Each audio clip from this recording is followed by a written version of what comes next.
lanzamiento, aquí viene un batazo de Mundito entre right center field, la bola pica, se extiende, viene anotando Spot, empata el juego, también manda para la bola Turner anota y los Phillies se van arriba. Se prepara, Mundito en segunda, el lanzamiento, batazo profundo para el center field, la bola se va, Schwarber Bob, ¡campanazo!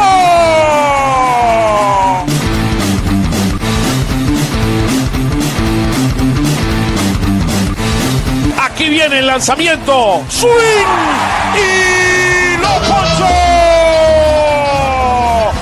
Ponche de Alvarado, amigos.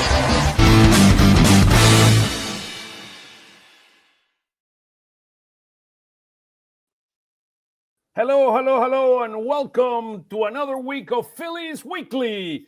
And what a week we had, a tremendous week for the Fightings. I mean, we won a couple of very important series against two very good teams, Jeff. First of all with the Padres, and then the Reds. I mean, those are teams that are competing or fighting for a playoff spot, and it's good to see what we did, and particularly today. Believe it or not, I'm still in the stadium. I have not left the stadium. I mean, what Zach Wheeler did today was something really, really special, and I'm glad you and I had the opportunity, as well as our guests, to experience a tremendous experience what we had today. Zach Wheeler was completely lights out. One of the best games I've seen him throw, and it was really, really wonderful. Yeah, I think it was probably Wheeler's best game as a Philly. Definitely one of the best games of his career. And honestly, Oscar, I've seen a bunch of no-hitters at this stadium. I've seen a bunch of elite pitching performances. It's going to be hard to top Zach Wheeler, and I know he gave up a run on the home run, but he was just masterful today. And remember what I said 2 weeks ago on the show, if the Phillies went 6-6 over their next 12, I'd be happy. I'm ecstatic. Me too.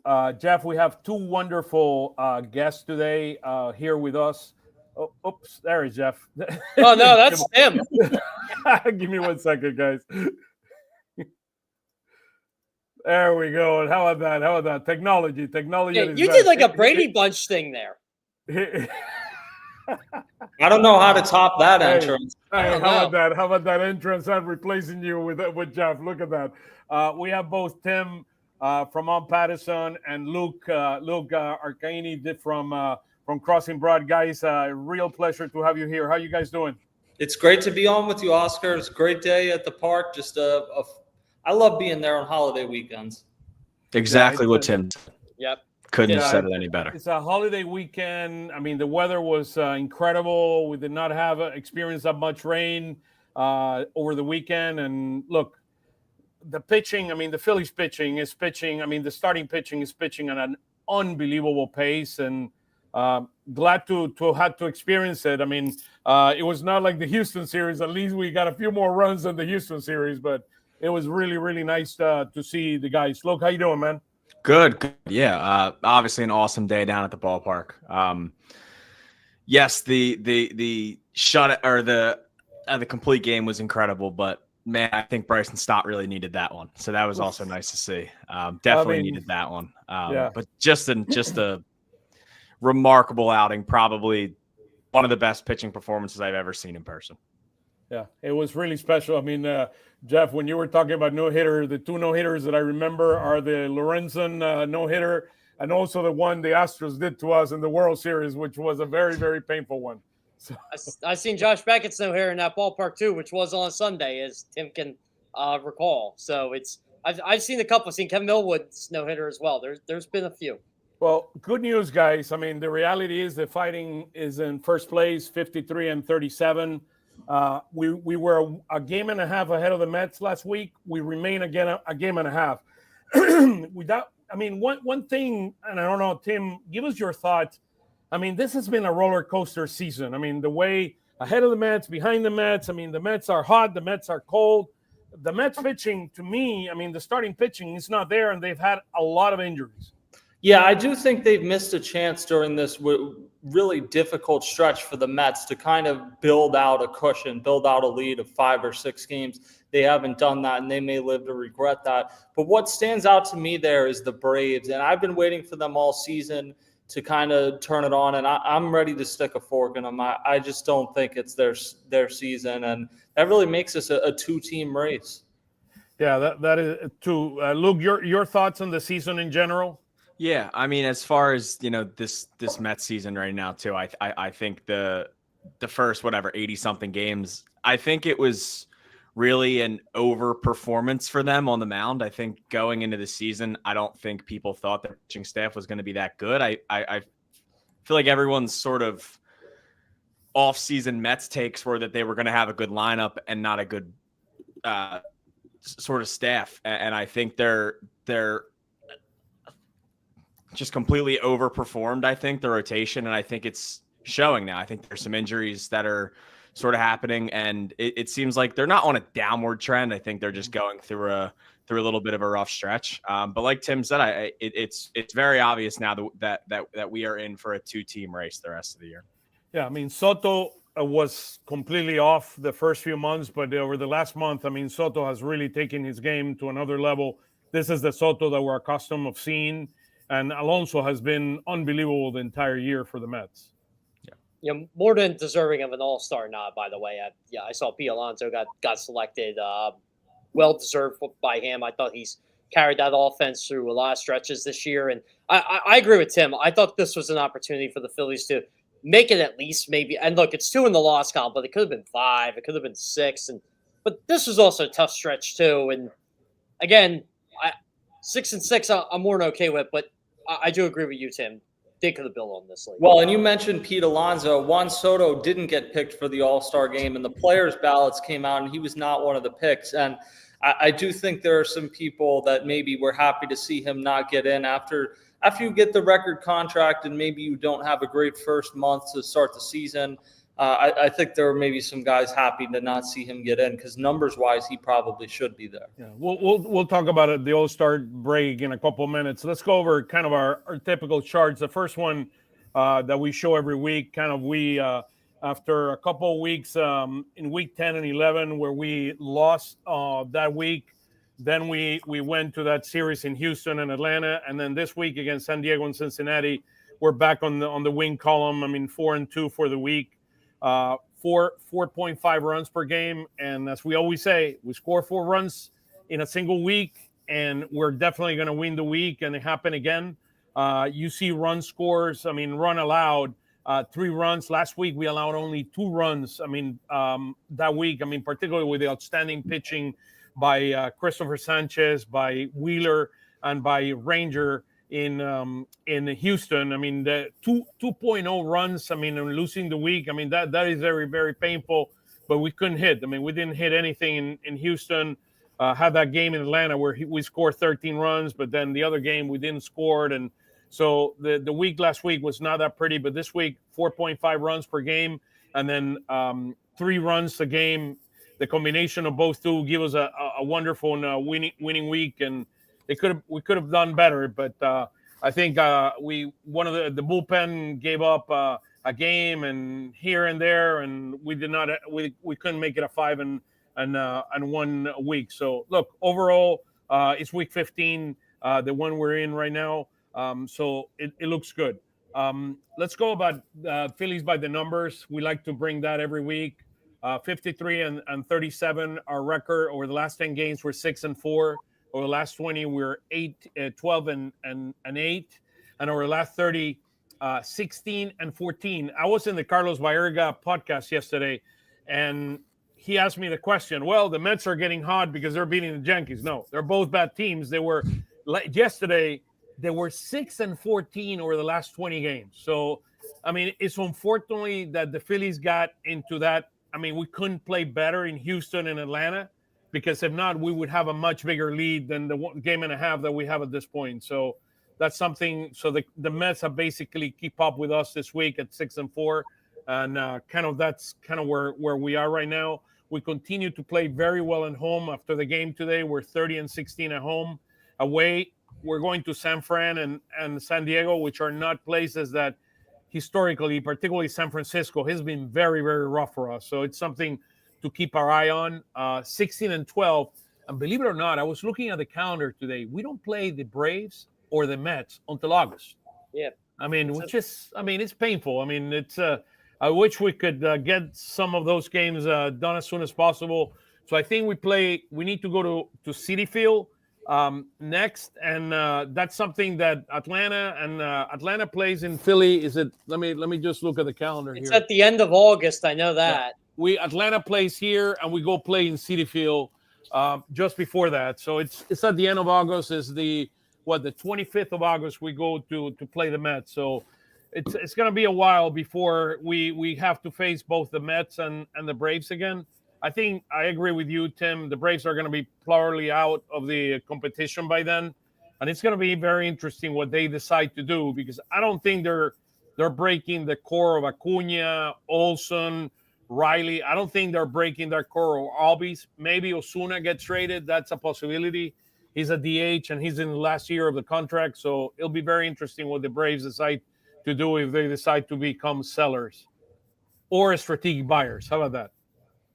Yeah, I think Ozuna is probably the most likely, Tim. I think we had this conversation the other day, but I don't expect, obviously, Acuna, I don't think is going anywhere.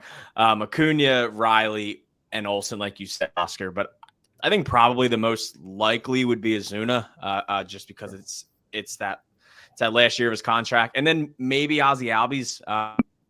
I think teams would just have to hope they get the real version of Albies, because the version of Albies this year is not that great. But I don't think that's the player that he is. I think he is who we've seen him be in the past. But I think it's definitely most likely that Ozuna would go if it's anybody. Yeah, I would think Ozuna, someone would take a shot on Raisel Iglesias, that type of thing. But Albies would be interesting in the offseason. His contract is getting close to the end, but still insanely team-friendly contract. So somebody might be interested in taking that on, but if you're the Braves, do you want to sell low on him? I don't know. It does feel like they're headed for maybe having to make some changes, but Isn't he a free agent next year?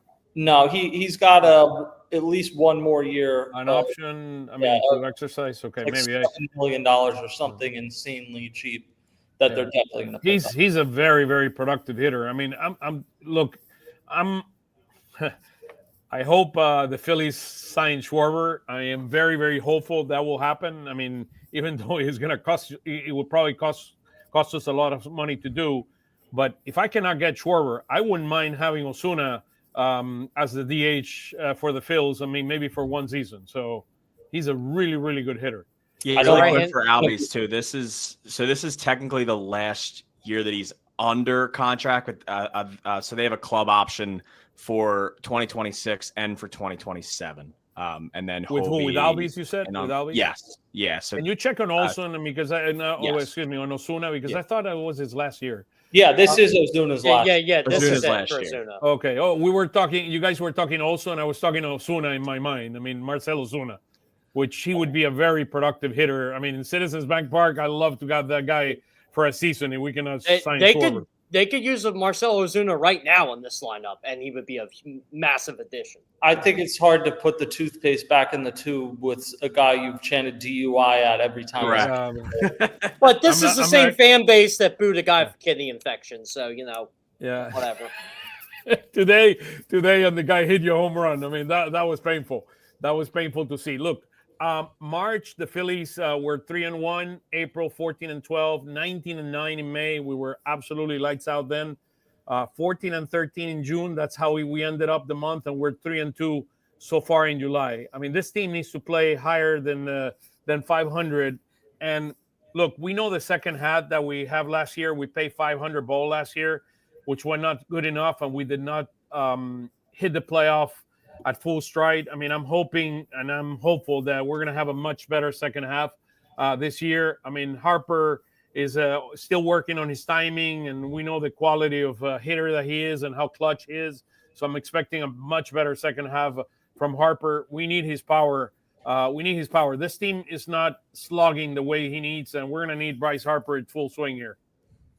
Yeah, and this is the reality when you don't do rehab stints, which I understand why guys don't do it, but it feels like the first week or 10 days you're back, you're basically doing a rehab stint while you're playing in meaningful major league games. And as crazy as it is to say, like having Otto Kemp at first base over the last week would have been better than having what Bryce Harper's done. So you just got to hope he A, is healthy, and B, starts to get going soon, because it's been rough this first few days back. 5-4 extra innings, 1-run games. We're up 15 to 15-10 in 1-run games. And then the reality of right-hander versus left-handed pitching, even though this is the interesting part, right? If you look at our OPS versus left-handed pitching is better than our OPS versus right-handed pitching. And we don't seem to find a way to beat those guys. And look, Schwarber, I mean, my hat off to Schwarber, that double that he hit to get against the lefty. Come on, Francona, bring the lefty. I want the lefty here. Even against a good lefty, like I'm still thinking to myself, like, look, the raw numbers say Kyle Schwarber's going to hit this guy, and he did. I know Schwarber struggled against, but it's still. I will say too, I would love to know what their OPS is against lefties without Schwarber. Because he has a 109.3 OPS against lefties, and I can't imagine anybody else's is that good. It's definitely a sort of a little bit of a drastic hedge there for Schwarber. It's about even. I mean, it's about even. 737 versus right-handed pitching, and 729 versus left-handed pitching. So it's about even between. When Edmundo Sosa's come in the lineup, he's had like a close to 1,000 OPS, I think, against lefties. Yeah, so he has a 978. So the next guy is Trey with 807, and then nobody else is over 800.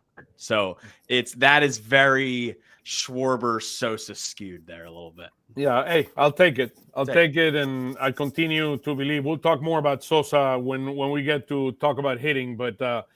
One thing that is very important, I mean, series, right? It's critically important that we win series. 20 wins, 8 losses, 1 tie.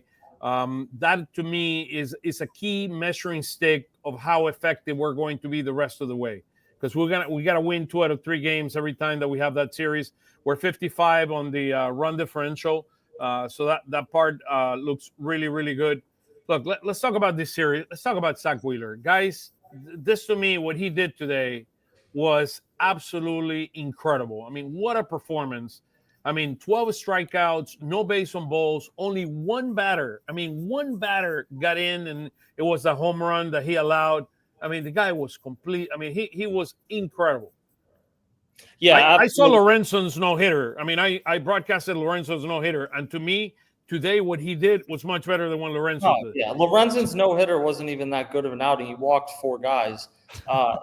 Wheeler, I think the best outing I've ever seen since I've covered the team is probably Wheeler the day that they retired Roy Halladay's number. But this is certainly pretty close to that. This was a lights-out performance. Obviously, like it would seem even more dominant if the hit he gave up was a single instead of a home run. But I looked up in the 7th inning, and I'm like, he could do this. And then even after the 8th inning, he was at 100 pitches, but I was still like, there's just no way I would take this guy out of the game right now. Certainly not if they get the lead. They did get the lead on the Stott home run. And then once Wheeler came back out in the 9th inning, it just felt like a wrap. It took him 8 pitches, and just a remarkable performance. And Zach Wheeler is dominant almost always, but in day games specifically, you think about his best performances as a Philly, almost all of them are in day games. He has been incredible when he pitches in the daytime. Yeah, I think my favorite thing today was if you go back to the 9th inning, no outs, and you the first out from Will Benson when he struck out, he looked so frustrated when he struck out. He was like, I just cannot even make contact with this dude. Like that was how in control Wheeler was. Even like immediately after the Hayes home run, it was one bad pitch. It was 96 middle, just a complete miss. And then after that, I genuinely don't think that he threw one other like off pitch the rest of the day. It was all there. He just looked in complete control. And if he gets in those grooves, like there's nobody in baseball that is up there with him when he gets in a Zach Wheeler groove. Yeah, when we got to 1 out in the 9th inning, the guy had struck out 7. The 7, 8, and 9 hitter has struck out 7 times. He had to bring Espinal. The bottom of the lineup today. He had to bring Espinal, so he couldn't get a strikeout. Espinal is is the hitter that has the less strikeouts on their lineup. So on their team. So he brought him and he line drive to Stott. But it was incredible the domination. I mean, Wheels had today. So funny thing about the ninth inning of that game, I was talking to Ryan Kirkring after the game, and he said they got him loose, warmed up, and he looked over. He's like, "All right, like this guy's gonna get 3 outs easily." And what did it take? 8 pitches? Yeah, 9 pitches. pitches. Yeah. So it took Zach really quick, and he was loose, ready to go, but. Yeah, he knew it wasn't coming in. And how they were screaming. I mean, the fans, "Let's go, Wheeler!" I mean, it was. I mean, it was very, very special. It felt like a playoff game, honestly. I would have to go back and look too, but I think that might have been Wheeler's least amount all day in an inning for pitches. That 8-pitch inning was the 9th inning. I would have to go back and look. I don't know. Yeah, it was. But it's just absolutely. I mean, by the way, thank you, Topper. Thank you for allowing him to pitch the 9th inning. I mean, what did Topper say a month ago, Timmy? Zach Wheeler can do whatever he wants. It wasn't exactly that, but I think pretty much anyone would agree with that. And the interesting thing is Rod Thompson said after the game that he was bringing Zach Wheeler out whether they scored or not. I was kind of thinking like, okay, if you score, bring him back out to let him finish the complete game. If it's still 1-1, then maybe you go to the bullpen. They were going back to him regardless. That's his 5th complete game of his career. I mean, look, the guy, there is nothing we can say to me, and I've said it for the last 2 years, this guy, or the last 3 years, this guy's the best pitcher in baseball. You can give me Skeens, you can give me whomever you want, Logan Webb, I mean, Skubal. I think the closest thing to him would be Skubal. I mean, that's a guy where I would have to think about it. But I think Skubal's the best pitcher in baseball right now. Hey, come on. I'd take Wheels, man. On a 7th game, I'll take Wheels. Look, I seen Skubal pitch in the postseason last year against Cleveland, and Cleveland, I mean, did it to him. So, look, I take Wheels any day of the week, man. He's my man. He's the pitcher. He's my guy on a 7th game on a World Series. So, and hey, he's gonna bring us to the promised land. Hey, look, there's nothing wrong with being consistently great, and that's what Zach Wheeler is. Let's talk about the All-Star game. So, I don't know, 2 players from the Phils make it to the All-Star game. Kyle Schwarber, more than deserving, and Zach Wheeler. Let's talk about some of the guys that didn't make it, guys. Well, yeah, I mean, honestly, I thought Trey Turner would get in. No disrespect to Ellie De La Cruz. I think Trey Turner is probably more deserving than Ellie De La Cruz. So I would imagine Turner eventually gets in as a replacement for somebody, but who knows? And then starting pitching wise, you do have some guys that are going to be replaced. Like Chris Sale's not going to pitch. He's injured. There will be guys that pitch on Sunday and aren't available. So I would think Suarez and or Sanchez will get in the game as well. But I was surprised. I thought you'd have 3 or 4 guys today. You got 2 extremely deserving guys that in Wheeler and Schwarber, but I think Turner was about the same level of deserving as Schwarber and Wheeler were. Yeah, I thought Sanchez was a snub. And look, I thought Suarez was a snub, and I know he didn't pitch in April, but it's been dominant. And I agree with you, Tim. Like, I thought Trey probably deserved it over Ellie De La Cruz, but the Reds needed to get somebody to go to the game, and really he was their most deserving player. But I just don't understand why you can't take 3 shortstops. Like, even if you needed to make a spot for Ellie De La Cruz, like, you couldn't have De La Cruz, Lindor, and Turner. They should just not have teams, and the Reds would have had somebody, but they should not require each team to have an all-star. I don't remember all the years, 2012 to, let's say, 2017, when the Phillies did not have good players. I was never like, oh, well, I wasn't going to watch the all-star game, but now that Pat Neshek is in, I'm going to watch it. Like, I really think they overrate how much local fans care about that. You want to see the biggest stars and the most deserving players in this. Yeah, I was never a fan of that either. And like you said, Odubel Herrera got in that year in 2016 when the Phillies were he was probably deserving, honestly. Oh, no, he did. But, but they had to get somebody, right? And yeah. That was their most deserving player. And I just feel like now when you're looking at some of these guys that are all-stars, it's like, okay, are they the all-star because they're the best player on their team, or are they an all-star because they're an all-star? Right.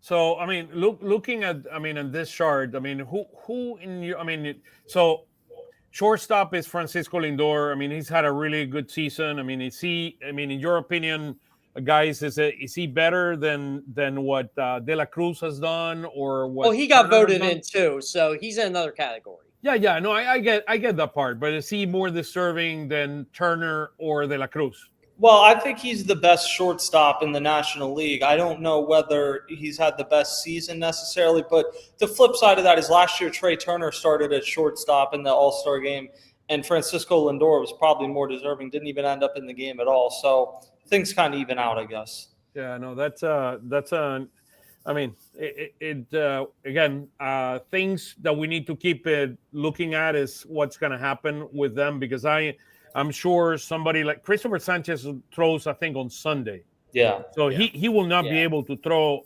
at the All-Star game. I mean, Ranger is Friday, so he will have a little bit more time. And Ranger said yesterday in the clubhouse that he hoped to be selected and that he would pitch at least an inning.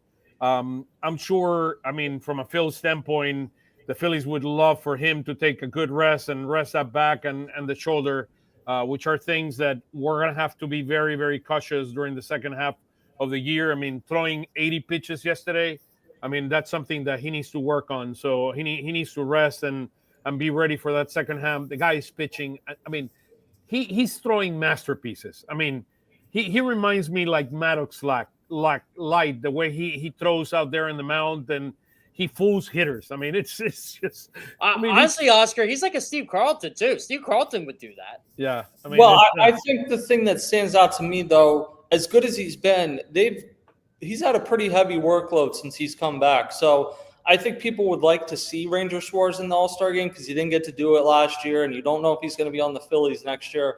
But the best thing for him would be to have that time off because he's had problems holding up, and this team looks very different in October if Ranger Suarez is the pitcher he was in the second half of last year as opposed to the first half. Yeah, and when you look at these numbers, look all the way to the right, the amount of pitches that he's thrown.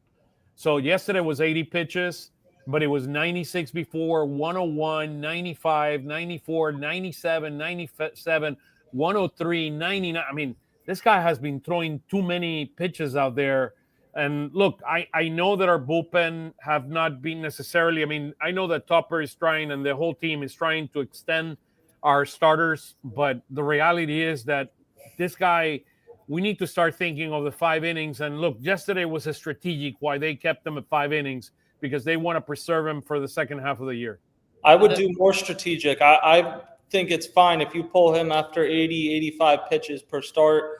Not every start. There's some starts, but this stretch where he went at least seven innings in, 5 straight starts. Yeah. It's amazing when you're watching it in the moment, but just he has the injury history. We know that he hasn't held up as much, so I would be very cautious with doing that. To me, he is someone that goes 5 or 6 innings and then you're done. Yeah, he's got a lot of – I'm glad you pointed out the 7 innings. He's got a lot of innings since coming back in May. Like 77 innings, that's a lot for Ranger Suarez. I look at I also, in addition to the innings, I look at the amount of pitches that he needs to throw. I mean, so look, I'm glad they did what they did. This is what we need. We need the best version of Ranger in the postseason. It's going to be very, very interesting, the second half of Ranger and what the team decides to do in terms of putting him maybe potentially in the bullpen. We know the quality of arm that he is, and you combine him with some of the guys that throw Kerkering that throws at 98 and 90 miles an hour, and then you go in and you face a 90 miles an hour and a 70 mile an hour or 80 mile an hour curve and changeup. I mean, it's devastating. Yeah, I mean, you got that curveball. I just don't know if you can right now, though. Like that's the like you can't take this guy out of the rotation. No, you can. I'm not saying right now. I'm not saying no. But if he continues to just look like this throughout the season, like he's got to stay as a starter. Yeah. And then that's when you have to get the conversation of, are you able to move Luzardo in there? Because I don't think they're moving Sanchez. They're obviously not moving Wheeler. I don't think Aaron Nola is going to pitch out of the bullpen, right? So then that leaves you Ranger or Luzardo. And if it's right now, the answer is obviously Rangers in the rotation still. Yeah, I think for sure. But you're right. Like Nola's going to come back at some point. Andrew Painter may or may not make an impact. Like it's just going to look totally different in a few months as it did at this time last year compared to what it did in the postseason. That, not that it's useless to talk about it right now, but you're discussing it based on today as opposed to what it's going to be, and pitching takes a toll on you. Yeah, I mean, look, I was just talking postseason, right? I mean, when in the postseason you're going to only need 3 starters. The biggest question is going to be, who are those 3 starters? I mean, I know Christopher is one and Wheeler is the other. The other third starter is going to depend on what happened the rest of the way. And Ranger is in the running, and Nola is in the running. Yeah, it depends on Nola, right? Luzardo is in the running. I mean, that's a reality. I mean, it's a great problem to have, guys. Well, it's a great problem to have. What you can do is, Ranger in 2022 started some games and then came in on his side day and pitched an inning of relief. Like, you can do stuff like that. You can have Ranger piggyback with Nola or something like that. So we'll see. I don't know what to expect from Aaron Nola when he comes back. I don't really understand. I don't see like what value he would bring out of the bullpen necessarily, but Ranger Suarez and Jesus Luzardo right now are those 3 and 4 options. But if Nola is back pitching at a decent level, it's hard not to think he's going to be pitching in some of these postseasons. Yeah, and then you could hang on to the piggybacks, and maybe he piggybacks off Painter. Yeah. Right. So congratulations to both Schwarber and Wheeler for making the All-Star game. I think the other news that we need to convey is now that the All-Star guys are out, Adam, the bad boy of the Phillies, is one of the 4 finalists to make it to the All-Star game in Atlanta. And if you go to MLB.com, you will be able to vote for him. So we would like everybody to go out there and vote for Adam. I mean, Adam is a cancer survivor. He's a guy that has been so special for the Phils in this entire run since 2022. I don't know, he was there before, but since 2022, he's been our bad boy, and he does an amazing job. I mean, he saved Dickerson from getting hit from a baseball the other day, and the guy is one of the most special guys in the entire Phillies organization. And let's go out there and vote for Adam so he can go out and be the bad boy of the National League. Yeah, I'll trade any of the All-Star stubs if Adam can go be the bad boy for the All-Star. Absolutely. So, look, kudos to him. Let's talk a little bit about our hitting. Here's kind of where we are on our hitting. So we're 10th in run score per game. We're 9th in OPS. We're 15th in home run. I mean, the numbers, if you see our hitting, we went down to, we were even 6th at some point, down to 9, 7, went up to 11. Now we're 10th. Our hitting needs to be much more consistent in the second half. I like what we've seen from Otto Kemp. I like the idea of the platooning. I think we still need better production from the right hand in center field. But I like the Mundito. I mean, that home run he hit to tie the game yesterday. That was a shot. He's got to play more. Huh?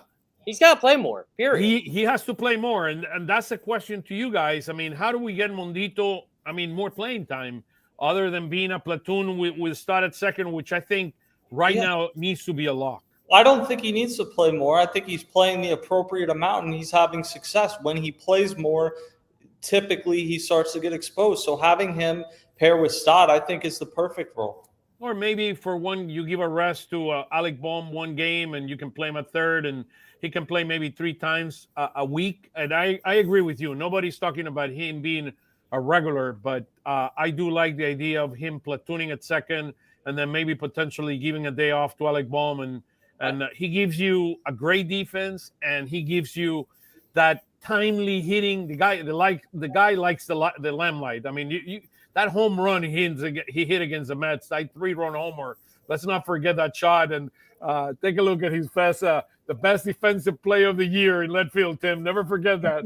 Well, I think it also would have. I think it would have been a little easier to just bat in the lineup more if he looked a little more all right out in the outfield. But it just didn't look. Yeah.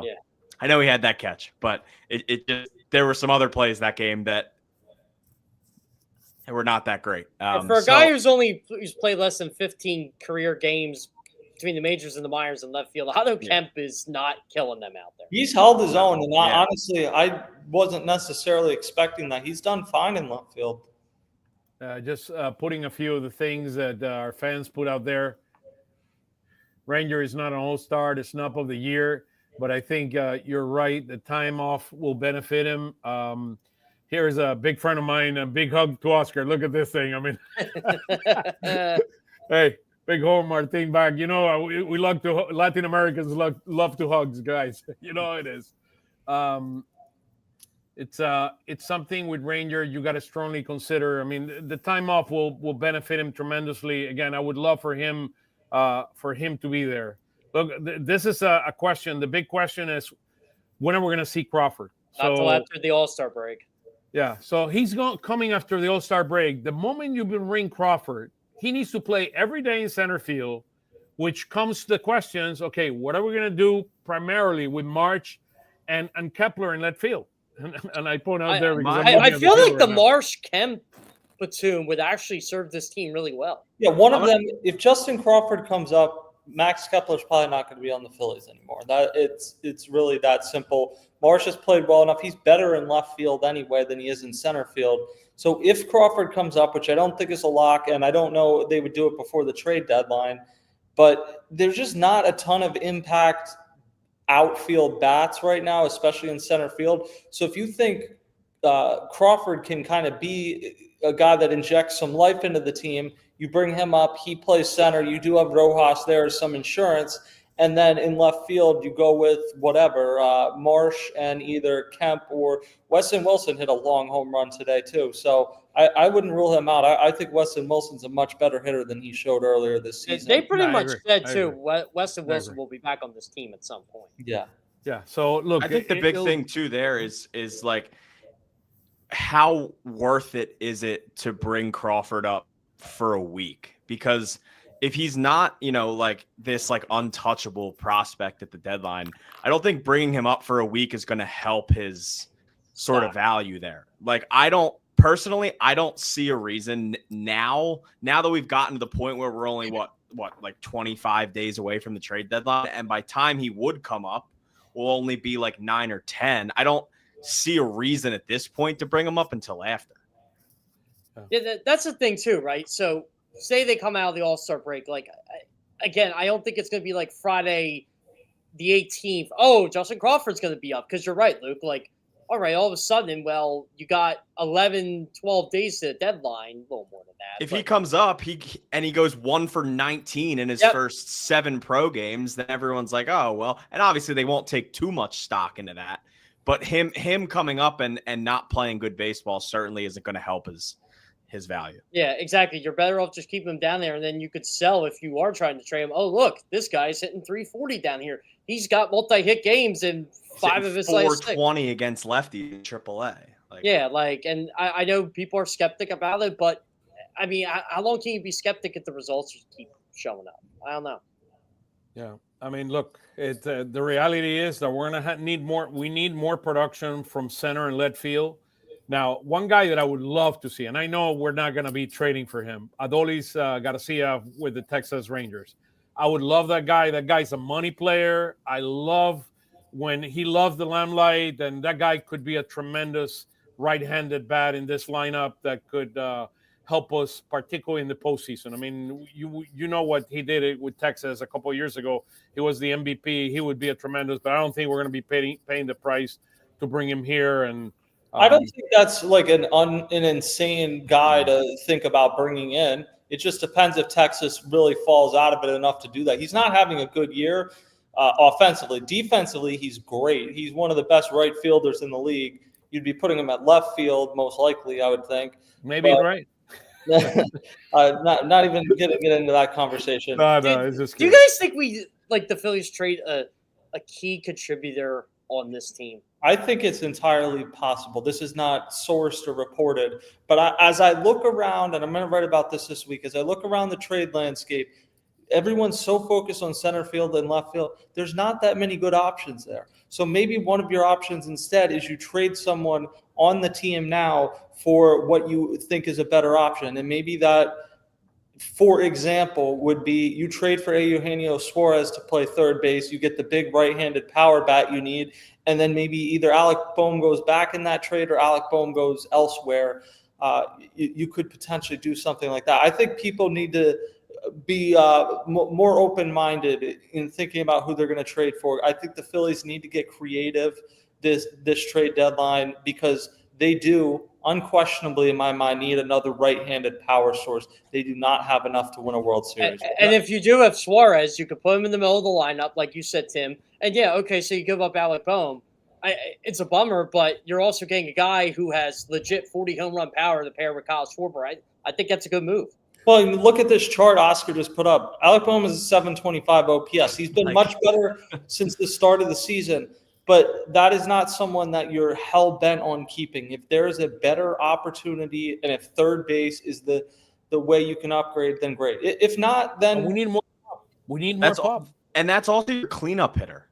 Like right. Your current cleanup hitter has 8 home runs and 41 RBIs. And it's not it's not anti-Alec Boehm. They're not going to non-tender him this offseason. We like him. I mean, we like what he brings to the table. He's a good guy. Eugenio Suarez is going to hit 40 home runs this season. He's an all-star. And I'm not hell-bent on that name, but of the guys like most realistically could be traded, he's someone that makes sense to me. I think Steven Kwan, even though he's lefty, would be the perfect player for the Phillies. I don't think the Guardians are trading him. Yeah, but you know what? Everybody wants Suarez. Everybody. The Yankees want Suarez. Every team I think wants Suarez that power is a back. Yankee, unfortunately. But what you could take advantage of there is if you get Suarez, then Boehm becomes someone. And I'm not saying you're getting some team's top prospect, but maybe Boehm becomes somebody you can flip for either someone that helps restock your system or somebody that can pitch out of the bullpen. I don't think Boehm is valueless. I think whatever, like last offseason, it was reported they were asking for Mason Miller in talks with the A's. That's overvaluing him, but he would have some value. Could you get a usable middle reliever for him? Probably. Mm-hmm. Well, TBD, look, it's in the lineup of the Phillies is a very interesting case study. It's a very interesting case study because we're not hitting for enough power. We saw it in the previous slide that we were 16th or 15th in home runs. We're 10th. We're there hitting, but we see the inconsistency. And look, my biggest concern, here you go, chase rate, 22 in baseball. I mean, look, when I have the numbers here, and I'll guys that are above average on chase rate. Harper is at 35.2. The average in MLB is 29.5. 35.2 in Harper this year. 38.6, number one, Nick Castellanos. Realmuto is at 30.5, just slight above. Otto Kemp is at 32.9. I mean, this was yesterday that I did. And Mundo Sosa is at 42.4, and Johan Rojas is at 40.2. I mean, look, too much chase rate. I mean, let me see here. Some of the guys that, we had lefties, so that's what I had there yesterday. I think with Castellanos, he had today an abysmal at bat at one point. Yep. A 3-pitch at bat where he swings at the slider down and away, which has kind of been his kryptonite in his career. And that's kind of why you're in this situation where you're talking about trading for somebody like Suarez or somebody to hit in the middle of the lineup. Because in theory, Castellanos is on an $100 million contract. That should be somebody you feel great about hitting for you 4th or 5th. And at times he does hit that way, but it's just not consistent enough. JT has gotten much better the last few weeks. I don't think he looks much better. Much better. I agree. JT's starting to hit the ball to right center again. Right. Yeah. He's not the offensive player he once was, but he's still somebody that can be a really good 7th hitter for you in the lineup when he's going well. But you have too many positions. You are way too reliant in this lineup on Kyle Schwarber and Bryce Harper to be perfect. And if they go through a slump or Harper's hurt or whatever, they can get exposed really quickly. And obviously trades are not. You know what bothers me about the misconception about this offense? Everybody loves to get on the guys at the bottom of the lineup. You know, your Bryson Stott, your Otto Kemps, your Brandon Moore. Okay, fair. But what about the middle of the lineup that you're just not getting the production you should be getting out? Yeah, I mean, this is what happens when you sign some of these long-term contracts. JT Realmuto is still a really good player, but maybe not the hitter he was at the beginning of that contract. And Castellanos is still a useful player, but has not hit up to the level that he did in Cincinnati or Detroit or Chicago before that. So that's the risk you take when you get invested in some of these long-term contracts, is that guys are maybe so good, but not quite as good as you need them to be. Yeah, I mean that's a reality, and I mean I'll look in a second, but I was looking at the catching position. How many guys are better than Realmuto from an OPS standpoint? Look, Realmuto is a very, very good. We know we won the elite Realmuto. I mean, hitting at Raleigh pace. I mean, he's no Raleigh, right? I mean, he's an extremely good catcher. Our pitchers love to throw to him. He's one of the best in all of baseball from a pop time standpoint. And look, framing, he still needs some work around that. But he's a very, very good catcher. I mean, he's in the elite. I would put him in the top tier category. He's not the hitter he used to be, but he's very. I love what JT brings to the table. Well, and this is one of the things you and I have talked about, Oscar, in terms of catcher, second base, left field. Everyone wants an upgrade.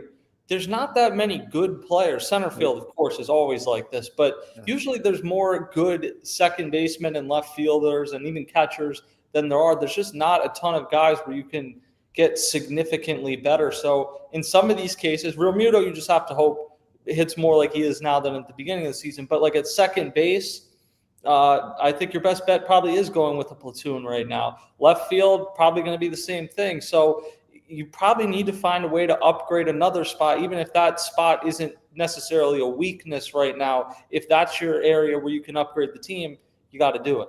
Yeah, absolutely. Look, when I look at the list, I mean, of OPS, I mean, just looking at it from a top tier standpoint, I mean, you have guys like Hunter Goodman. I mean, that it's up and coming with Colorado. Look, JT does the work, man. That's kind of the reality of thing from a JT standpoint. So as far as the catcher position, really quick, there's only 3 in baseball with an OPS over 800. It's just not really a hitting. It's not really a hitting position anymore. Like, you just don't see a lot of catchers that are really good behind the plate and just really good at the plate. And the average is 721. I mean, your like, catcher is hearing 677. I mean, he's a reliable guy. I mean, everyone cries every day that we got rid of Logan O'Hoppe. He has a 698 OPS this year. Like, it's just not a hitting position. No, I mean, gone are the days where you have all-star. I remember the first year Lieberthal made an all-star team. He was like the third catcher, and he was having a monster year. Those days are over. Yeah, JT is the 9th catcher among qualified catchers. He's the 9th catcher in baseball, just below Utley Rauchman, Jainer Diaz, William Contreras. That was the best catcher in baseball last year. His OPS this year is 693. I mean, Adley Rutschman has a 691 OPS. Like, and Diaz, like, do you even really consider him a catcher? No. Salvador Perez is at 670. Yeah. And look, Riley, Will Smith, Hunter Goodman, those are the best catchers from an OPS standpoint. Let's go to pitching, guys. Looking at our pitching, we had a really good week of pitching this week. I mean, we continue to we're tied for first. Our starting pitching is tied for first in total wins, and we're number 2 in ERA. We're 5th in home runs because they pitch so many innings. That's why they have allowed the 5th lowest numbers of home runs. 12th in base on balls, and we're number 1 in strikeouts in all of baseball. So our starting pitching, it's special. It's Texas, Texas is ahead of us, which DeGrom and Ovaldi and some of those guys are pitching lights out this year. That's why our ERA, but 3.32 ERA from our starting pitching. Imagine if Luzardo have had the outings those 20 runs. I mean, take 20 runs out of there.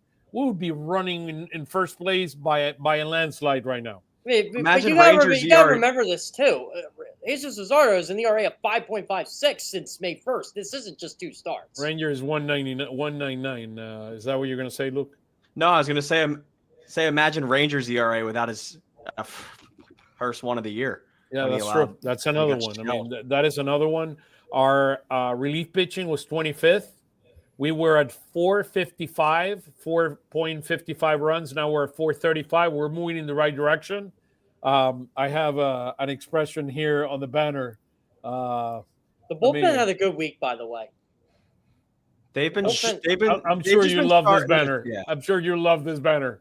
Orion Kirker, you we trust. You know what? It wasn't even Orion this week. Like, look at Daniel Robert. Look at what guys like him did. Seth Johnson. Like, Seth Johnson deserves a spot on this team right now. Yeah. And they made it happen. Happy, just as far as the bullpen, like, I'm happy that if the Phillies know that their bullpen just isn't that good, I'm happy that they're giving some of the chances right now to guys like Daniel Robert and Lazar and Seth Johnson just to see what they have in comparison to Jose Ruiz, Carlos Hernandez. Like, at that point, if you've seen those guys forever, like, I think you knew by the end what you were getting a guy like Hernandez or Ruiz.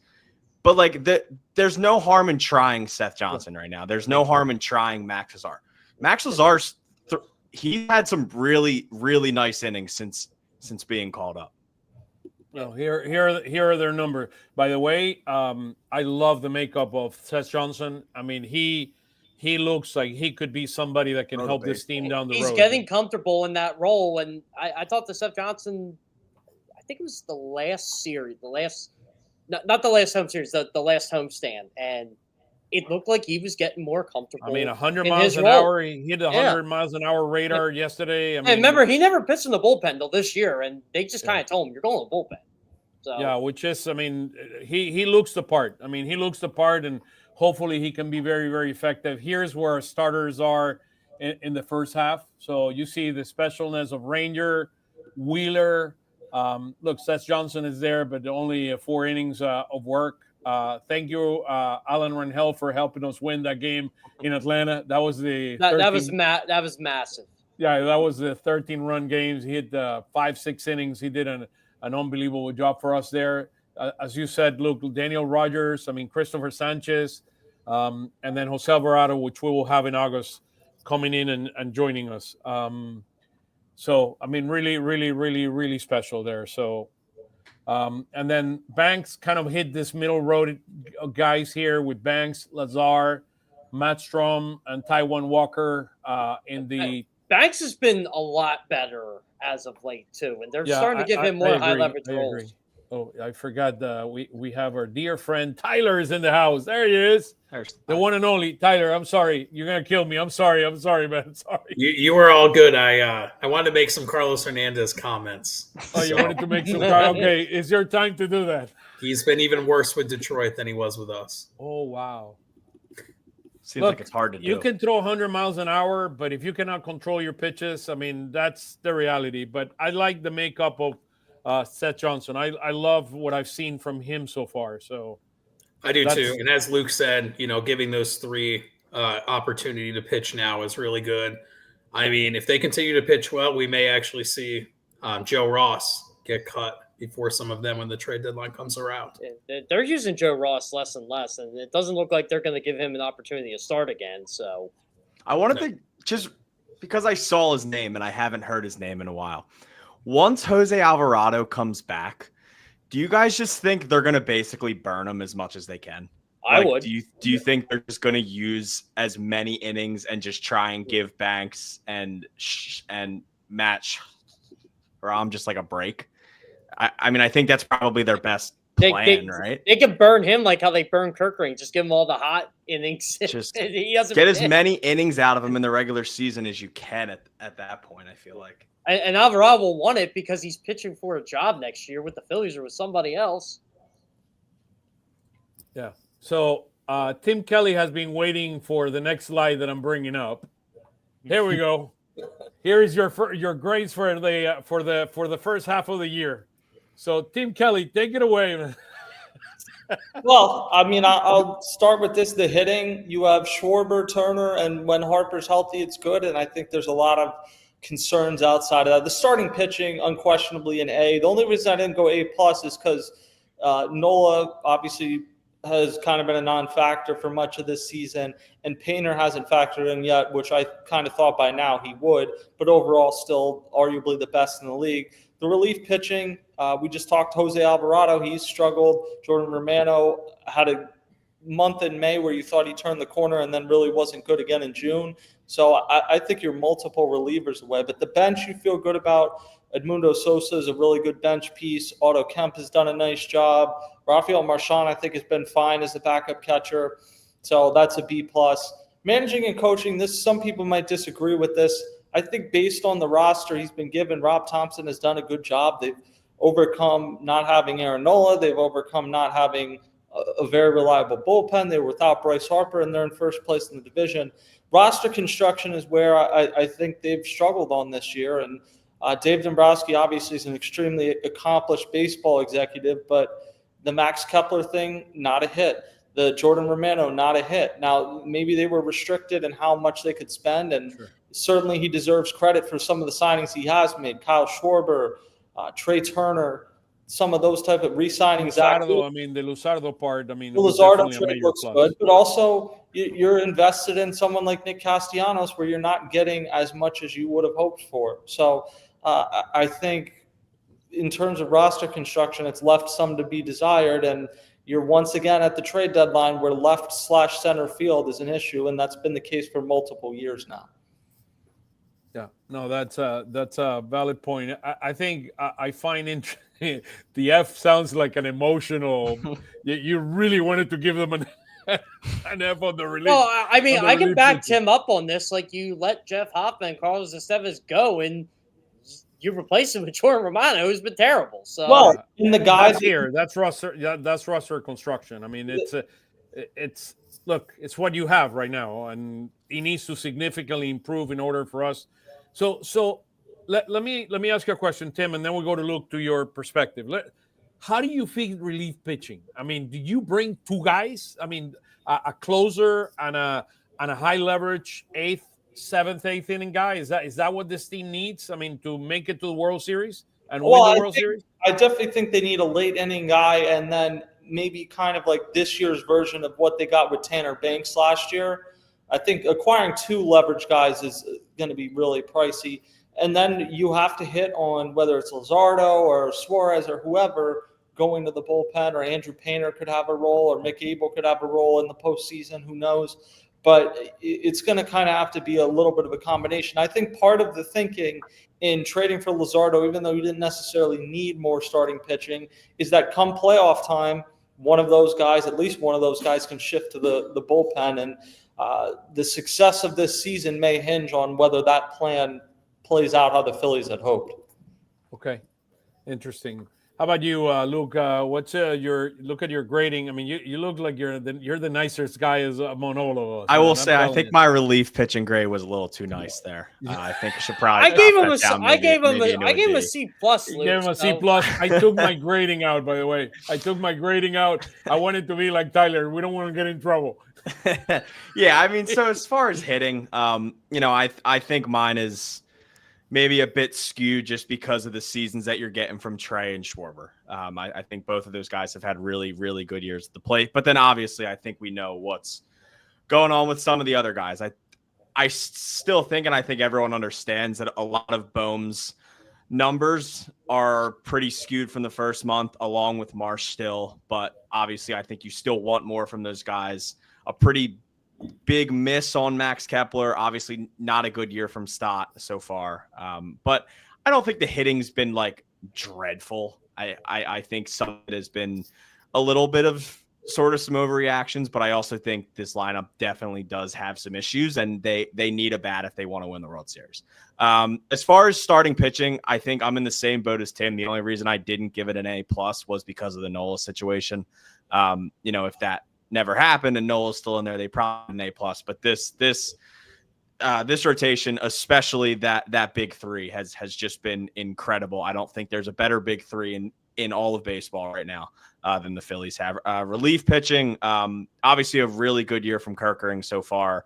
I've loved what I've seen from Banks. I think just a guy who was brought in from the worst team in baseball last year and had like a 4.5 is now sort of hammering down some big innings for a World Series team. So, I mean, obviously the big 2 acquisitions were not have not been good. Romano, Ross. I just don't really know the plan for Joe Ross right now. It just seems like that may not be, or he may not be here much longer. I don't know. What was the plan? What was ever the plan? What was ever the plan? Exactly. The plan that he would be what was ever the plan? Long guy. I mean, hybrid but between you had starting that. and long guy. That's the thing. You had that in Walker. Like Topper yesterday said that Romano had, that Ross had better velocity last year than he's had so far this year with the Phillies. So he mentioned that. I think that's cool and all, and I get why he said it, but it just didn't really make a ton of sense. They already had Walker, who wasn't guaranteed a spot in the rotation. I think using that money on getting a guy that can throw a 7th, 8th, or 9th inning would have been a lot more better. But whatever. Bench, honestly, I don't really know why I gave the bench a D. I want to change that to a C, if I'm being completely honest. Obviously, a very good year from Sosa. I think this spark from Otto Kemp has been big. Marchand's been fine. Hasn't really been any like glaring issues. Hey, he won the games against Atlanta with that home run. Yeah, he did. I think earlier in the season, I think you saw it a little bit behind the plate. I don't think the pitchers were just like very used to Marchand yet, but I think they're getting there. So the bench is a C, not a D. I think just one thing with Marchand. He's never been a backup. Yeah. He became a backup for the first time, so it took him some time to get adjusted to the reality of it. The reality of not playing every day, the reality of learning new pitchers. I think that was really it. For managing and coaching, I think Rob Thompson's done a great job for the roster that he's been given. I think there's times where, maybe if one guy gets hot and he sits for the next 2 days, whatever, I still think the platoon is the right thing to do, because I don't think the guys that are sitting against left-handed pitching have earned their chances to play against left-handed pitching. So I think they've done a completely fine job as a coaching staff. And the roster construction, it's just, I think it's fine. I don't think it made any sense in left field. Like, I liked Max Kepler as the player. I liked him in Minnesota. I just didn't think it made a ton of sense for what they needed. They needed another right-handed bat. They didn't get it. And it's obvious that now, instead of just sort of forking out the money, now it's going to have to be a trade. But yeah, that's my ranks. It's good. I mean, very, very interesting. So we'll change the bench to a C there too. I mean, Jeff, you want to change? You want to change the D, or you're sticking? No, with it's a D. It deserves to be a D. What do people want from the bench that they're not getting? No, I think it's. I think that's probably why it's. I always think it's unfair to blame the bench because most of these guys are platooning anyway. Yeah, we won Matt Stairs, man. That's what we need in the bench. Matt Stairs coming out of the bench. But the Matt Stairs, Greg Dobbs types don't really exist. Well, the Matt Stairs thing would never happen today because you have the DH. So yeah, exactly. I'm just kidding, guys. I'm kidding. It's no, but the 21st century. People have this insanely high standard for bench players. Who never play. They'll be like, "Oh, his OPS is only this." Yeah, if his OPS was better, he wouldn't be a bench player. Yeah. I think the most upsetting part about the bench is Weston Wilson was supposed to be the right-handed bat against lefties, and he always had at least an OPS of 850, and he just hasn't done it. I'm not ready to wave the white flag on that. I'm not either. Weston Wilson had a bad first half or first couple months last year, and then tore it up in the second half. We like the makeup, but we definitely like the makeup on the guy. So it'll be look. Dave Dombrowski has a very difficult job. As I said before, I don't want his job. I don't want that guy's job either. It's a very difficult job. By the way, the Phillies had a nice right-handed platoon guy. He was playing for the Reds this weekend. Yeah, he just hit a home run off of Zach Wheeler today. Yeah. By the way, I'll mention it again. He gets unfairly. Here we go. I'm pulling these guys out of this podcast. All you had to do was sign Austin Hayes for literally nothing, and this problem would be solved. I think that's the thing with Max Kepler that is hard to swallow. I guess is that you gave him $10 million. I get Profar got multiple years. Michael Conforto got $17 million, and that's been a disaster. I know some of it's deferred, but. Who else was giving Max Kepler $10 million? And if they were, God bless, let him go. he hasn't been that level of player consistently for a few years now. I think he's played a solid outfield, but offensively he hasn't done that. And like somebody like Randall Grichuk got half of that and is a right-handed hitter. I just don't really get I don't get what they were going for there, really. Good news on Nola. Nola threw a bullpen today. He threw 25 pitches. He looks good. He's flying tonight to Clearwater. He's going to be in Clearwater through the All-Star break. And he's going to be throwing a couple more bullpens, some live hitting, and then he's probably going to be sent on an assignment. And my guess, I don't know, this is me. I think it's going to be a month before we see him. Is that what do you guys think? I'm going with Anthony. What he told Anthony on the podcast. What is it? August? 2 months. He said 2 months, and that was about 4 weeks ago. August 15th at the earliest. So that's a month. August 15th. There it is. It's the month. I mean, Tyler, any insight that you have on your end regarding Nola? No. Yeah, I think they just need to keep slow playing it, and I think that they should give him the maximum amount of time for his rehab that they offer. I think it's 30 days for pitchers.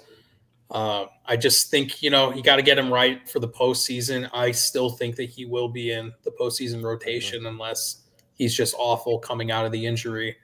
But I think we still have the luxury of giving him that time to get healthy and get back on track. One of the nicest guys in the entire Phillies organization. That guy deserves to be in the postseason and is starting. So hopefully he'll bring his A game, and that knuckle curve is at full swing. Let's talk quickly about Mick Abel. Thoughts on Mick Abel after a couple of rough outings. I'll put this big so we can see it.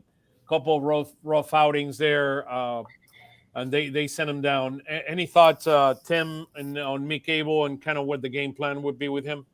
Well, it's just go down to AAA, get some of his confidence back, and regroup a little bit. I think he's overall had a good season. Like, this is somebody coming into the year that most people I don't know most people at the Phillies, but most like baseball evaluators that for the different outlets kind of thought was a lost cause, and he's pitched his way back into being somebody that could be part of the future. I think people got really carried away after a few good starts, but I don't think he's as bad as he's pitched lately either. Yeah, I agree.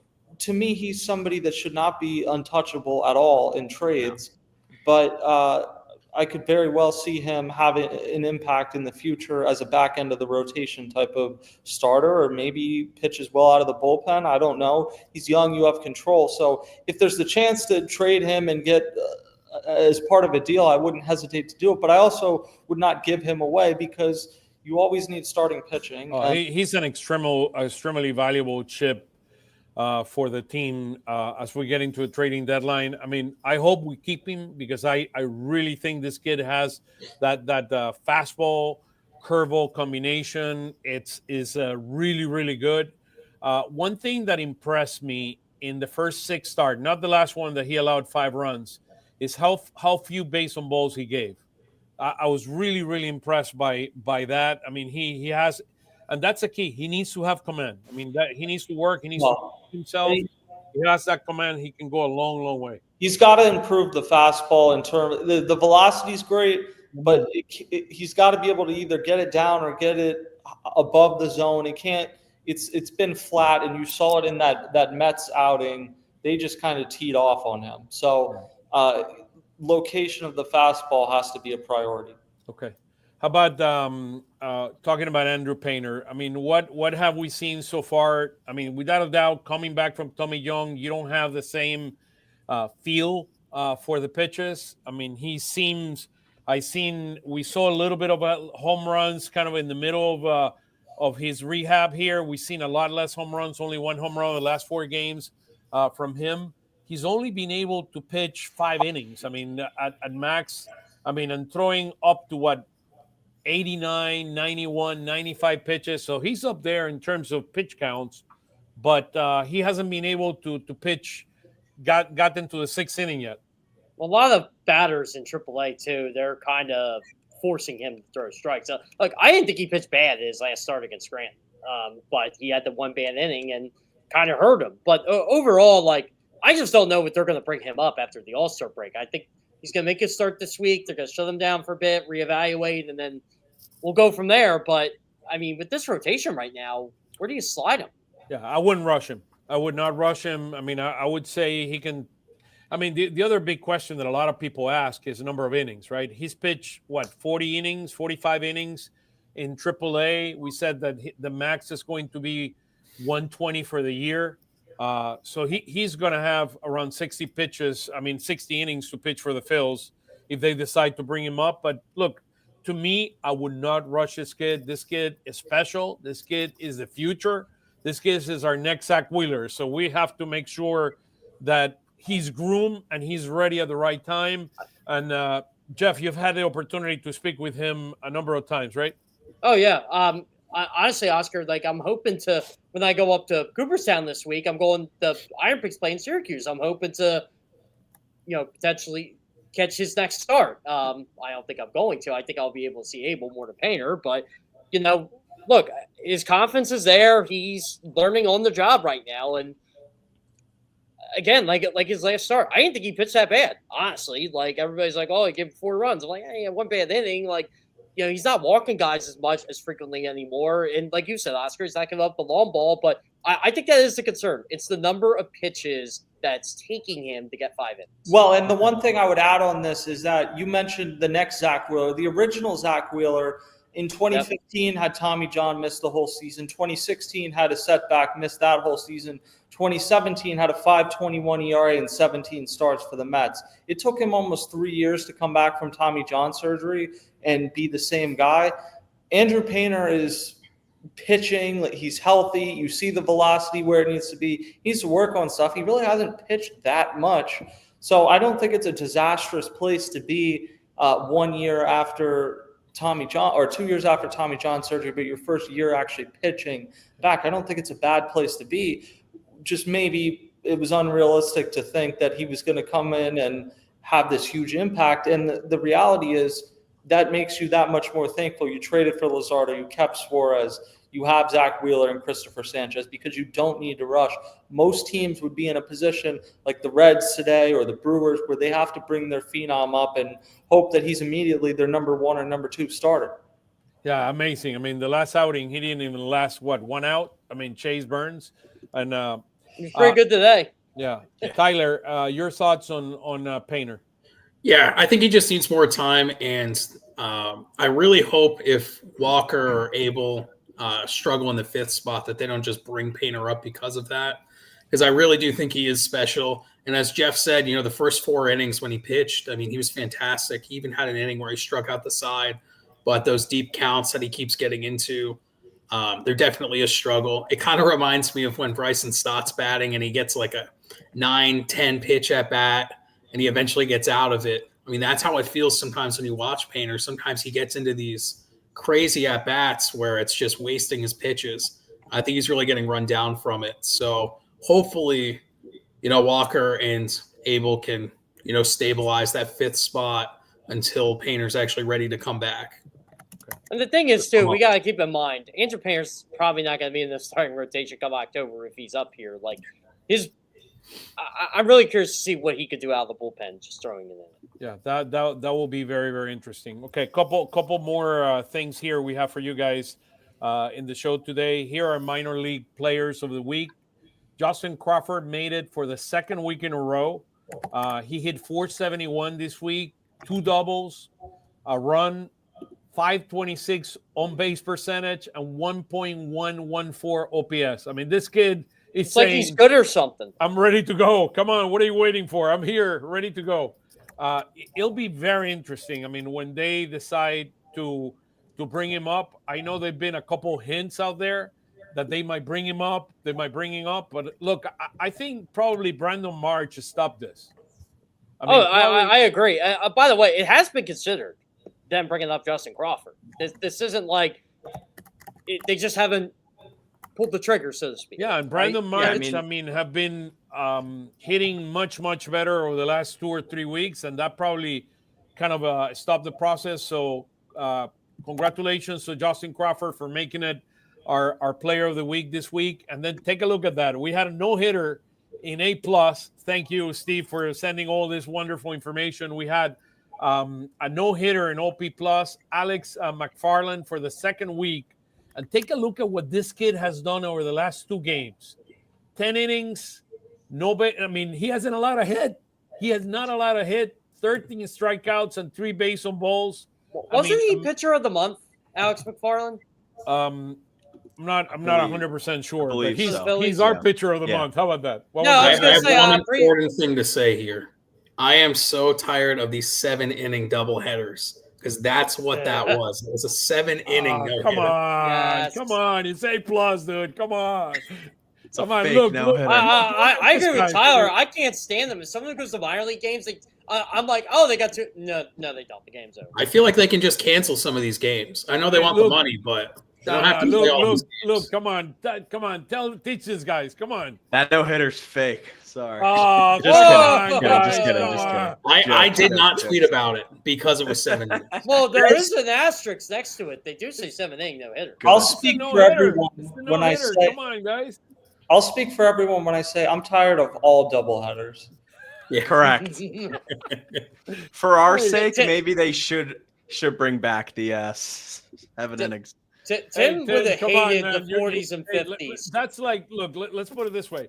Well, how many? I think it was 10 or 12 strikeouts when Aaron Nola pitched in Citi Field. That to start the game was like, I think 10 straight outs or strikeouts that he tied Tom Seaver for the most strikeouts to open a game with 10 outs. I mean, it was a 7-game doubleheader. What, you're going to put an asterisk to that record? They do. Well, here's the thing. It's not his fault. It's not the player's fault. But yeah. Come on, Jeff. Go to the Hall of Fame and teach them something up there, man. But that's not a no-hitter, though. That's the thing. They do say in parentheses 7 innings if it's a no-hitter like that. In my book, in class A+, that's a no-hitter. Congratulations, guys. Both to Alec McFarland, Ethan Chenwalt, and Judge Heika. I mean, you know these names better than I do, Jeff, so do your magic there. Hey, I'm just telling you, Steve hypes these guys pretty good, and I agree with him. I agree with you. By the way, Oscar, our boy Arun Escobar got promoted to Jersey Shore today. Arun got promoted. Congratulations. I mean, I know his uncle. I mean, he's Kelvin Escobar. He's pulling for him. Special mentions, Dante Nori, our first round pick, doing a great job. He went 6 for 18 this week. Thank you, Steve, again for providing all this wonderful information. Five walks, on base percentage of 500. He hit 309. He's been hitting 309 since June 1st. So with 7 doubles, 15 RBIs, and 18 walks. So Dante Nori is probably going to be promoted soon. I mean, hopefully from Clearwater, and we wish him the best, as well as Adam Miller. Take a look at that. 31 stolen bases. He went 6 for 21 this week, 286 with a home run and 4 stolen bases. Look, keep stolen bases. He's going to go a long, long way. So special nomination for them. And then Gene Cabrera, my countryman from Venezuela, 6 innings, 1 run, 4 hits. He had a good game on Friday night. It's a shame the bullpen blew it for him. On Saturday. That's right. He pitched Saturday. Yeah. Yeah, and look, the kid, he's a strikeout machine. We call him Gene K. Cabrera. So also, Garza DiMartini, first Double-A home run today. Hey, Oscar Mercado, 32 stolen bases this year. How many? 32. Tyler, I'll tell you what, that's a tweet for you that go viral. Just do the Phillies minor league stolen base leader. There's a lot. Yeah, let's not check the guy from the Tampa Bay. What's his name? Crawford? Oh, Simpson. He's, I mean, the guy. I mean, he's beep beep. The guy flies out there. Okay, let's go here to what's coming ahead. Tyler, do you want to lead the way here in terms of what's coming? Yeah, so facing San Francisco, we have Landon Roop, who we faced earlier in the year. I have not checked his stats recently, but I know he was having a pretty solid year. Yeah. And, second game, Taijuan Walker versus All-Star Robbie Ray. And then I would say the third game's a wild card. We'll see what we get with Luzardo, and Verlander has not been good. So yeah. I mean, Tim, what's your take on Luzardo and what's going on, and how do we fix this guy? Well, he made some corrections when they thought he was tipping, but now he's had issues pitching out of the stretch. So they need to correct those. He's still been really good in 75% of his outings. And if he's your number 4 starter, you're fine. If Suarez lets up, then it gets a little dicier. But his numbers really, to me, aren't indicative of the season he's had for the most part. He's a really, really, really special guy. I mean, already contributing to our community. I mean, I love the fact that every strikeout he's giving dollars out to the community.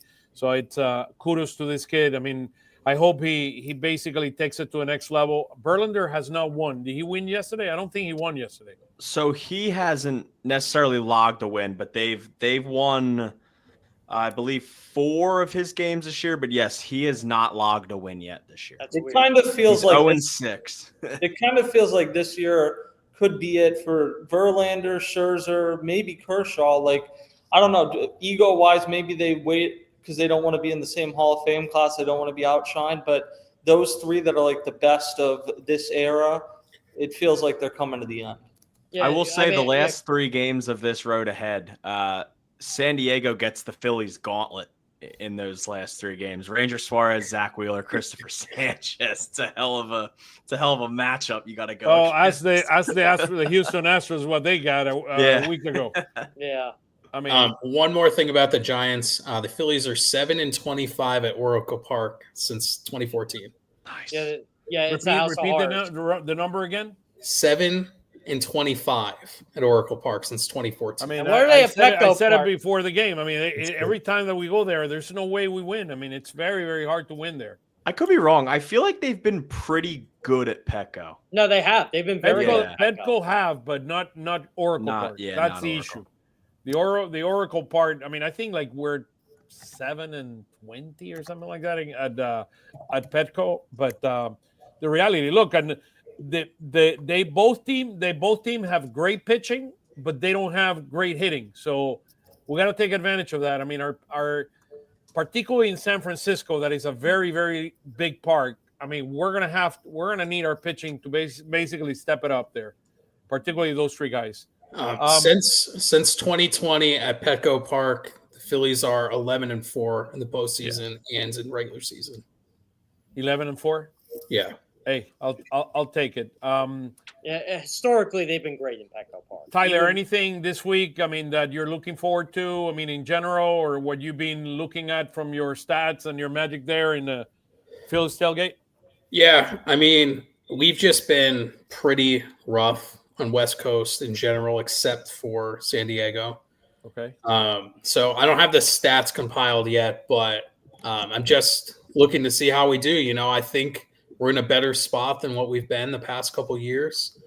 And I mean, look at the rotation. I mean, even with Walker, you know, I still think that we can get a solid 4 innings out of the guy.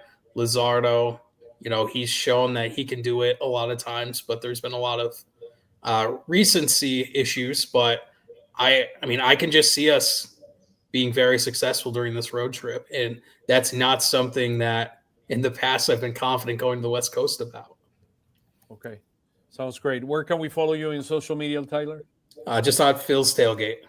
Wonderful. Wonderful. Thank you so much for joining us. I mean, PhilsTailgate, follow it. I mean, he brings he brings it every week and every day. He brings tremendous stuff. Thank you, Tyler. We truly appreciate you joining us. Luke, where can we follow you on social media? And anything interesting this week you're looking for? Yeah, I mean, as far as the week, I think the goal always with the last few series going into the All-Star break is if the Phillies can play 500 baseball on the road these next 6 games, I think we'll take that. So play some 500 baseball, get the bats going into the All-Star break, and just nobody get hurt. I feel like that is always the goal heading into a break. As far as socials, either at Arcaini Luke or Luke Arcaini. Here's the man. Mr. Team Kelly, anything you're looking for? What are you going to do during the holiday break, whatever I don't know, holiday break, but the All-Star break? Anything interesting going on in OnPattison? It's always interesting stuff going on Pattison. There's a new episode of Phillies Stoplight out. Yeah, I mean, it's going to be a busy time. Obviously, you're getting closer to Eagles. Phillies still going. Summer League. So, yeah, a ton of stuff on there. And you can follow me on all the socials at Tim Kelly Sports. Is there anything we're going to be seeing during the All-Star game that you guys are going to be following and doing? I haven't had time to think. He doesn't want to have the secret. We're not there yet. No, we're not there. No, he does. Trust me, he does. I mean, he does. does. We'll cross that bridge when we get there. He asked me to be his cameraman 2 weeks ago. I mean, him and Anthony. I was about to drop the camera. I mean, go in there, Jeff. He's talking about football season. Come on, man. Come on, football season. Jeff is on vacation, by the way. Officially, he's on vacation. The last 2 weeks. I am so tired of hearing there's 9 Sundays till football. Shut up. You don't do anything on a Sunday but watch it. It's 9 Sundays. I don't like those people that say that. Like, can I breathe for a second? I love football, but our worst time of the year is gonna believe it. It's the best time of the year and the worst time of the year because we get double duty. So I actually love doing double duty because I'm always busy. I kind of enjoy that. Yeah, me too. And look, the Eagles coming from the Super Bowl, the expectations. I mean, it's wonderful. The Phils. Look, I hope we win the World Series this year. I mean, this team has a chance. I mean, this team has the window. The window is there. We need, particularly the bottom of the order, cannot continue. Mr. Kepler, Mr. Remuto today, you cannot strike out when you got the first 2 batters in second and third with no outs. We have to score. If Max Kepler gets his World Series ring, will he be in the clubhouse celebrating in October? Hey, I'll celebrate with him. No doubt about it. Oh, I will too. Everybody will. Germany will celebrate too, by the way, along the way. And if you haven't looked at the story, you got to check Tim Kelly's OnPattison story about Mr. Max Kepler and he's racing in Germany. It's very, very interesting. So, guys, as always, thank you for joining us. We look forward to next week. Next week, we're going to have a wonderful show for you just prior to the All-Star game, and looking forward to having you with us.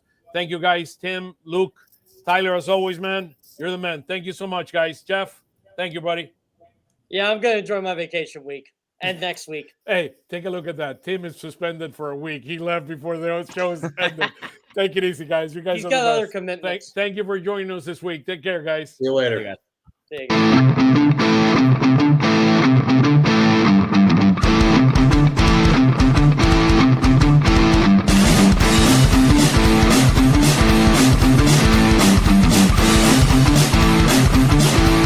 Lanzamiento, aquí viene un batazo de Mundito entre right center field, la bola pica, se extiende, viene anotando Stott, empata el juego, también manda para la bola Turner anota y los Phillies se van arriba, se prepara, Mundito en segunda, el lanzamiento, batazo profundo para el center field, la bola se va, Schwarber Bob, ¡campanazo!